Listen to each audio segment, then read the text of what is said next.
Glass ഒക്കെ എടുത്ത് വെച്ച് റെഡി ആയിട്ട് ഇരിക്കാണല്ലേ? പതിവ് സാധനം. ഇതെന്താ റമ്മ? അതെന്താ റമ്മ കുടിക്കൂലേ? കുടിച്ചിരുന്നു, അതൊരു സമയം. നീ കേട്ടിട്ടുണ്ടോ? ഏത് ജൂലിയൻ? അല്ല. പിന്നെ വലിക്കുന്ന? അല്ല, അതെ ഇങ്ങനെ കുടിക്കുന്ന. അയ്യോ, ഇതെവിടുന്നാ? എവിടുന്നെങ്കിലും ആയിക്കോട്ടെ. നിന്റെ കയ്യിലുള്ള ആ റമ്മ് കഷായം ഉണ്ടല്ലോ, തൽക്കാലം നീ അത് കളയണ്ട. ഒരു 5-6 ദിവസം കഴിയുമ്പോ ഞാൻ പറയാം വേണോ വേണ്ടേന്നുള്ളത്. അച്ഛാ സത്യം പറയുന്നത് എവിടെന്നാ? നമ്മുടെ അടുക്കളയുടെ തൊട്ട് പിന്നിൽ ഞാനൊരു തൈ വെച്ചിട്ടുണ്ടായിരുന്നു. അത് ഇന്നലെ കാച്ചു. അതീന്ന് ഒരെണ്ണം പൊട്ടിച്ചതാടാ. പോയി കുടിക്കടാ. ഇനിയിപ്പോ നാളെ ചോദിച്ചോണ്ട് വരുമല്ലോ, റമ്മ എവിടെ, റമ്മ എവിടെയെന്ന്. തൈക്കളവാ തുപ്പി നോക്കി ഞാൻ.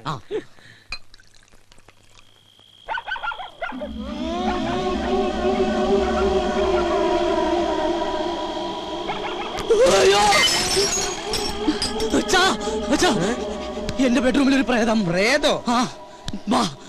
ഇതാ, ഇത് ശീതൾ.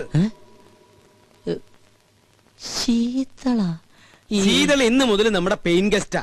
പെയിൻ ഗസ്റ്റാ? എന്നിട്ട് എന്നോട് ചോദിച്ചോ? നിന്നോട് ചോദിച്ചിട്ടാണോ നിന്റെ അമ്മയെ ഞാൻ കല്യാണം കഴിച്ചത്? ഞാൻ ആ സമയത്ത് ഇല്ലായിരുന്നല്ലോ. ഈ പെയിൻ ഗസ്റ്റ് ഇവിടെ വരുമ്പോഴും നീ ഇവിടെ ഇല്ലായിരുന്നു. അച്ഛൻ ഇങ്ങോട്ട് വന്നേ. അതെ, ആരാ എന്താന്നൊക്കെ അറിയാതെ ഒരു പെൺകുട്ടി ഇവിടെ താമസിപ്പിക്കാന്ന് പറഞ്ഞ? ഇവള് എന്റെ ഒരു സുഹൃത്തിന്റെ മകളാ. ഏത് സുഹൃത്തിന്റെ? ഡെറാഡൂണിൽ എനിക്കൊരു സുഹൃത്തില്ലേ? ഏത്? എന്നാ ഡെറാഡൂണിൽ എനിക്കൊരു സുഹൃത്തുണ്ട്. അയാൾ ഇപ്പൊ അമേരിക്കയിൽ ഫിലോഡാൽഫിയയിലാണ്. അതുകൊണ്ട് അയാൾ ഡെറാഡൂണിൽ ഇല്ല. അയാൾക്ക് കുവൈറ്റിലേക്ക് വരാനും പറ്റില്ല, ദുബായിലേക്ക് കയറ്റൂല. അതുകൊണ്ട് മകളെ ഇങ്ങോട്ട് പറഞ്ഞയച്ചു. അച്ഛൻ എന്തൊക്കെ പറയണം? വെള്ളമൊടിച്ച വയറ്റി കിടക്കണം. എനിക്കൊന്നും മനസ്സിലാവണില്ല. ദുബായിന്ന് കേട്ടിട്ടുണ്ടാ, കുവൈറ്റിന്ന് കേട്ടിട്ടുണ്ടാ, ഫിലോഡാൽഫിയെന്ന് കേട്ടിട്ടുണ്ടാ, അമേരിക്കന്ന് കേട്ടിട്ടുണ്ടാ. ഇതാ പറഞ്ഞത് എഡ്യൂക്കേഷൻ വേണം, എഡ്യൂക്കേഷൻ വേണമെന്ന്. ഇവനാകെ അറിയാവുന്നത് beef fry, parotta, biryani, fried rice, chilli chicken. ഇവൻ എങ്ങനെ ജീവിക്കും? പോയി ചെന്ന് കിടന്നുറങ്ങടാ. ഞാൻ പറഞ്ഞ സ്ഥലങ്ങളുടെ പേര് ഏതെങ്കിലും ഓർമ്മയുണ്ടോ? ഏത്? ഡെറാഡൂൺ. ഡെറാഡൂൺ നിനക്ക് പിടിച്ചില്ല? ഡെറാഡൂണിനാടാ. അച്ഛന്റെ ഏറ്റവും വലിയ സുഹൃത്ത് ഡെറാഡൂണിലുണ്ടെന്നുള്ള കാര്യം അറിയാതെ പോയത് മഹാ കഷ്ടായി പോയി. ഡെറാഡൂൺ, ഡെറാഡൂൺ, ഡെറാഡൂൺ. Good night Dehradun. ഡെറാഡൂൺ നിന്റെ അമ്മൂടാ. ഇത് ഏതായി ഡെറാ? എന്റെ ഡെറാഡൂണിന്റെ അമ്മയ്ക്ക് വിളിക്കല്ലേടാ.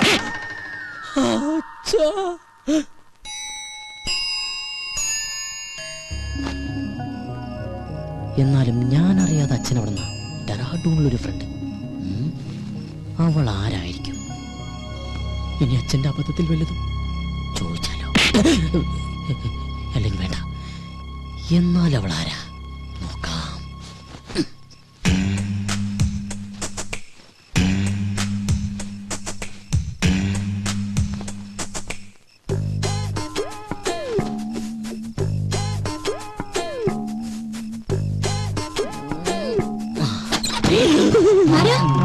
ഞാനാ. എന്താ? ഒന്നുമില്ല, മോള് ഉറങ്ങിയോന്ന് നോക്കാൻ വന്നതാ. ഞാൻ കിടക്കാൻ പോവായിരുന്നു. കൊതുക് തിരി കടിക്കണ്ടെങ്കിൽ കൊതുക് കത്തിച്ചു വെച്ചോളൂട്ടോ. ശരി uncle, good night. Good night.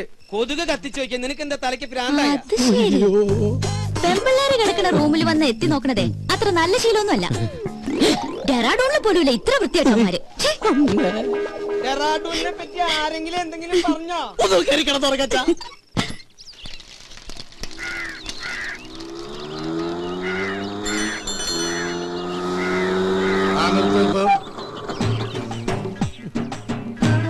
എത്രയായി? 90.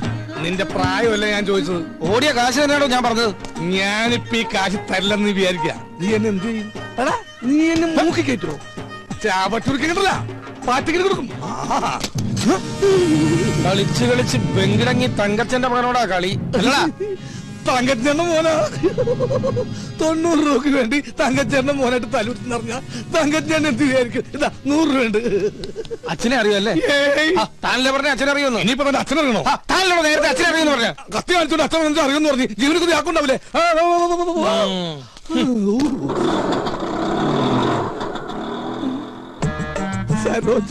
വൈദ്യണ്ണ,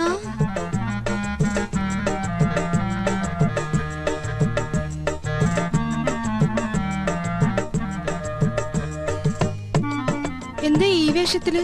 നക്സൽ ബാരിയാവൻ പോയവൻ സന്യാസിയായി പോയി എന്ന് മാത്രം അറിഞ്ഞാ മതി.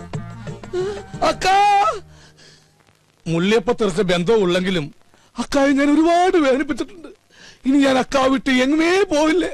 പറഞ്ഞാ കേൾക്കുന്നൊരു ചെമ്മരിയാടിനെ പോലെ ഞാൻ ഇവിടെ കഴിഞ്ഞോളാം. നിക്ക, സ്വന്തം കാലി ജീവിച്ച് കാണിക്കാന്ന് വെല്ലുവിളിച്ച് ഒരിക്കൽ ഇവിടുന്ന് ഇറങ്ങിപ്പോയതല്ലേ? ഗതി മുട്ടുമ്പോ കയറി നടക്കാൻ ഇത് സത്രമൊന്നുമല്ല. ഇറങ്ങാൻ ഒരു തവണ കൂടി. ഇതിപ്പോ ഒരുപാട് തവണയായി. സരോജം പുറത്താക്കി ഗേറ്റ് അടയ്ക്ക്.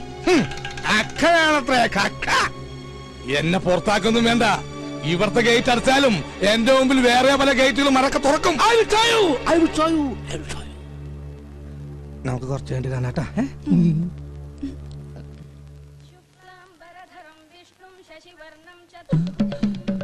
അളിയ എന്നോട് ക്ഷമിക്കണം അളിയ. അളിയന്റെ പാതാരബന്ധങ്ങളിൽ ഞാൻ തൊട്ട് നമസ്കരിച്ചോട്ടെ. എനിക്കിപ്പോഴാ മനസ്സിലായത് അളിയൻ എന്തുകൊണ്ടാ എന്റെ പെങ്ങളെ ഉപേക്ഷിച്ചതെന്ന്. അളിയൻ ദൈവമാണ് അളിയാ, ദൈവം. താനെപ്പോഴാടോ വൈദി സന്യാസിയായത്? കയ്യിലുള്ള കാശ് മുഴുവൻ തീർന്നപ്പോ ഞാനങ്ങനെ ഓട്ടോമാറ്റിക്കായിട്ട് ആയിപ്പോയതാണ്. ഈ സന്യാസം നമുക്ക് തന്നെ പണിയില്ല. പെണ്ണും കെട്ടി 2 പിള്ളേരൊക്കെ ആയിട്ട് വൈകുന്നേരം പോകുമ്പോ 2 പെഗും വിറ്റിരിക്കണ അതിന്റെ രസം എന്നൊക്കെ ആൾക്കാർ പറയുന്നു. എനിക്ക് അതിലൊന്നും വിശ്വാസമില്ല. സർ ചായ. ഓ ഇത് ഞാൻ തന്നെയാടോ. ആട്ടെ, എന്താ തന്റെ ഉദ്ദേശം? എനിക്ക് വേണമെങ്കിൽ പെങ്ങളുടെ കൂടെ ജീവിക്കുക. പക്ഷെ എനിക്കൊരു വാശി, ഇനിയുള്ള കാലം സ്നേഹസമ്പന്നനായ അളിയന്റെ കൂടെ ജീവിക്കണമെന്ന്. അയ്യോ, വെറുതെ വേണ്ട. അളിയൻ പറയുന്നത് കേട്ട് അച്ചടക്കമുള്ള ഊർജ്ജസ്വലനായ ഒരു ഗുമസ്തനായിട്ട്, അല്ലെങ്കിൽ വേണ്ട ഒരു ഡ്രൈവറായിട്ട്. മുമ്പ് ഒരിക്കൽ ഇവിടെ നിന്നതിന്റെ സാർ അനുഭവിച്ചതാ. ഏയ്, ഗതി കെട്ടിട്ട് വന്നതല്ലടോ, നിന്നോട്ടെ. നിക്കുന്നതൊക്കെ കൊള്ളാം. എന്റെ സ്വഭാവവും ശീലങ്ങളും ഒക്കെ അറിയാവല്ലോ. അളിയൻ വരക്കണ വരയെന്ന് 1 ഇഞ്ച് ഞാൻ മാറൂല. എന്നാ തനിക്ക് കൊള്ളാം. ഓ, താങ്ക് യു വെരി മച്ച് അളിയാ. അയ്യോ, ചായ. ഓ ചായ താൻ കുടിച്ചോ. എടോ, നിനക്ക് ഞാൻ വെച്ചിട്ടുണ്ടാ.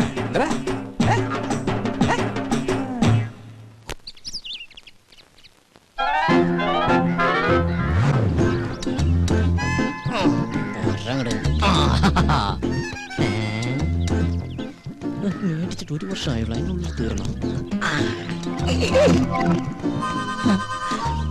എന്തൊരു ചൂടെവിടെയൊക്കെ. എന്താ കുസ്തി പിടിച്ച് മതില് മറിച്ചിടണ്ട. ദാ പേസ്റ്റ്. ഇതെവിടെന്നാ? ഇതെന്റെ. അല്ലാതെ ഈ വീട്ടിൽ എവിടുന്ന പേസ്റ്റ്? പേസ്റ്റ് ഇല്ലഞ്ഞിട്ടൊന്നുമല്ല. ഒരു സാധനം മേടിച്ചു കഴിഞ്ഞാൽ തീരുന്നവരെ മാക്സിമം യൂട്ടിലൈസ് ചെയ്യാന്നുള്ളത് ഞങ്ങളുടെ ഒരു ശീലമാണ്. അല്ലാതെ ഇല്ലഞ്ഞിട്ടല്ല. അച്ഛാ, 1200 ഗ്രാമിന്റെ പൊട്ടിക്കാത്ത പേസ്റ്റിംഗ് എടുത്തേ. പല്ലിക്കുന്ന ഫാമിലിയാണെന്ന് അറിയട്ടെ. കൂടുതൽ ഇടിക്കല്ലേ. എങ്ങനെ ചിരിക്കാതിരിക്കും? 1200 ഗ്രാമിന്റെ പേസ്റ്റ് ഇല്ലാന്ന് ഏത് പൊട്ടിക്കും അറിയാം. ഓഹോ, അപ്പൊ മനസ്സിലായല്ലേ. കൂടുതൽ ഡയലോഗ് അടിക്കാതെ പല്ലിയേക്ക്. അതെ, ഒന്ന് നിന്നേ മോളെ. അത്ര നിർബന്ധമാണെങ്കിൽ ആ സോപ്പും കൂടി എടുത്തുകൊണ്ട് വന്നിട്ട് എന്നെ കുളിപ്പിച്ചും കൂടി താ. ഞാൻ റെഡി. നീ റെഡിയാവും. നീ ആ സൈസ് സാധന നാണോ ഇല്ലാത്തവള്. അതാരാന്ന് ഞാൻ ഇന്നലെ കണ്ടു. എന്ത് കണ്ടു? വാതിലിന്റെ ഇടയിലൂടെ ഇങ്ങനെ. അച്ഛാ, ഇവളൊക്കെ എവിടെ നിന്ന് കുറ്റം പറിച്ചോണ്ട് വന്നതാ? ഈ അച്ഛനോടെ പോയി കിടക്ക. അച്ഛാ, അച്ഛാ, കാണല്ലേ സാർ. നീയാ? എന്താ രാവിലെ പത്രത്തിന്റെ ബില്ല്.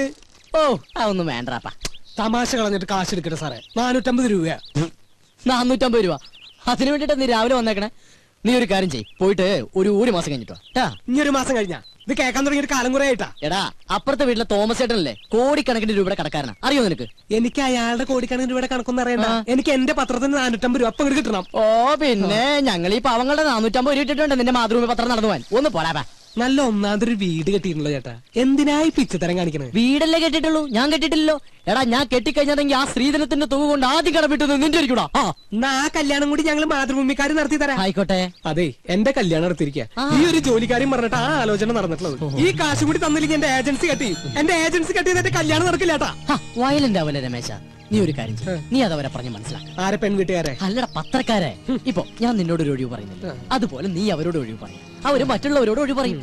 അങ്ങനെ ഒഴിവ് കഴിവൊക്കെ പറഞ്ഞാലടാ നമ്മൾ ഇന്ത്യക്കാർ ജീവിച്ചു പോണത്. അതെ, അങ്ങനെ മറ്റുള്ളവർ പറയണ ഒഴിവില്ല നമ്മൾ ഇങ്ങനെ ഒഴിഞ്ഞു മാറുന്നത്. അതെ, ഇന്ന് വൈകുന്നേരത്തോടെ കാശ് എന്തെങ്കിലും എന്റെ സ്വഭാവം മാറൂട്ടാ. നീ ഒരു ചുക്കും ചെയ്യില്ല. എന്നാ നാളെ മുതൽ പത്രം വായിക്കണമെന്ന് കാണാ. നിന്നെ അതെ, പത്രം നിന്റെ മാത്രമല്ല, കേരളത്തിൽ 5-6 പത്രങ്ങൾ വേറെ ഉണ്ട്. എടാ, ഓരോരുത്തരോട് ഒരു 3 മാസം വെച്ച് കടം പറഞ്ഞിട്ടുണ്ടെങ്കിൽ ഈസി ആയിട്ട് 2 വർഷം പോകും. അറിയോടാ, പോടാ പെരട്ടത്തിണ്ടി. അയ്യേ, എന്ത് ജന്തുക്കളത്! അച്ഛനും മുന്നും കൂടി ഇറങ്ങിയിരിക്കാൻ നാട്ടുകാരെ പറ്റിക്കാൻ. അച്ഛാ, അച്ഛാ, നേരായല്ലോ അച്ഛ അച്ഛാന്നും പറഞ്ഞ് കൊരവള്ളി പൊട്ടിക്കാൻ തുടങ്ങിയിട്ട്. എന്താ അത് ശരി, ബാത്റൂമിൽ കയറി ഒളിച്ചിരിക്കായിരുന്നല്ലേ? ഒളിച്ചിരിക്കാൻ പോയതല്ല, മനുഷ്യന്റെ പ്രാഥമിക ക്ലേശങ്ങൾ ഒഴിവാക്കാൻ വേണ്ടി പോയതാ. ഓ, എനിക്കറിയാം, പേപ്പർ കേട്ട പൊളിച്ചിരുന്നല്ലേ? ഞാൻ ഒരു പ്രാവശ്യം പറഞ്ഞു ഒളിച്ചിരിക്കാൻ പോയതല്ലെന്ന്. എനിക്കറിയോ വൃത്തിയുള്ളത്. അതെ, ഇനി അവൾ ഇവിടെ ഒരു നിമിഷം പോലും നിൽക്കാൻ പറ്റില്ല. എന്ത് പറ്റി? അവിടെ ശരിയല്ല. ഏയ് അങ്ങനെ വരാൻ വഴിയില്ലല്ലോ. ആര് പറഞ്ഞു വഴിയില്ലെന്ന്? ഇന്ന് കൊച്ചുവിളപ്പം കാലത്ത് എന്റെ അടുത്ത് ശൃംഗരിച്ചോണ്ട് വന്നിരിക്കാ. ഞാനൊരാണല്ലേ, എനിക്ക് എന്തെങ്കിലും സംഭവിച്ചാ? നിനക്കെന്ത് സംഭവിക്കാൻ?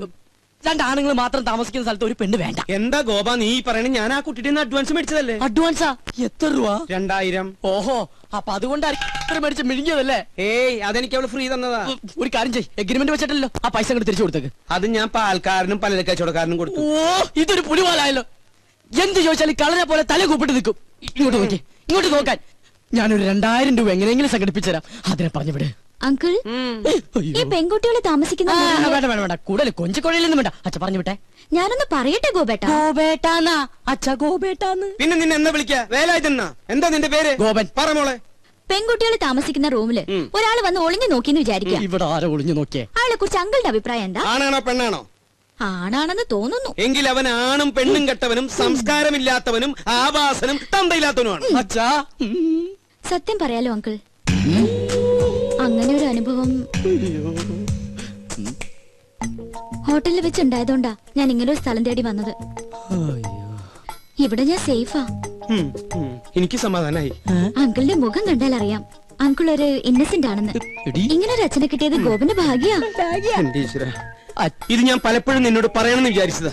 പക്ഷേ അന്നൊക്കെ ഞാനത് കൺട്രോൾ ചെയ്തു. അയ്യോ, ഇന്ന് ശീതളിൽ നിന്നും ഈ വാക്കുകൾ അറന്നു വീണപ്പോ എന്റെ ക്ലേശമൊക്കെ മാറി. മോള് സമാധാനായിട്ട് അകത്തേക്ക് പോയിക്കോ. ഒടുക്കത്തൊരു ക്ലാസ്. അച്ഛാ, അച്ഛാ, അച്ഛാ, ബഹുത്ത് അച്ഛാ. നിങ്ങളുടെ അമ്മയുടെ അച്ഛൻ. എടി മൂദേവി. ഓ ദൈവം, എന്റെ മാനം കപ്പലേറി.